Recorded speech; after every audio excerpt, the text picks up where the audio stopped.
Astăzi vă arăt o nouă metodă de prindere, coada clasică, o să o upgradăm puțin și o să începem prin a secționa părul de la o ureche la cealaltă și o să-l prindem cu un clips ca să nu ne încurce, apoi pur și simplu vom face o coadă și o să avem nevoie de un elastic.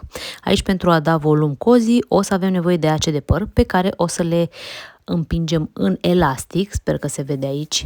O să punem cam 3 și o să observați aici cum dă volum cozii.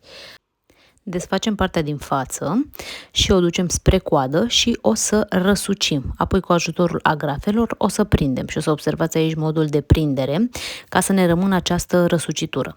Apoi o să tapăm șuviță cu șuviță toată coada pentru extra volum.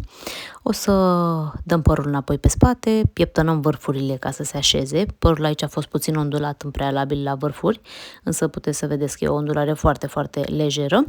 Ne uităm în oglindă, ne așezăm, vedem pe unde mai trebuie să tapăm, să aranjăm și cam acesta este lucrul final. Și asta este o modalitate foarte simplă să ne upgradăm coada clasică. Sper că vă este de folos acest clip și nu ezitați să încercați și voi. Vă pup!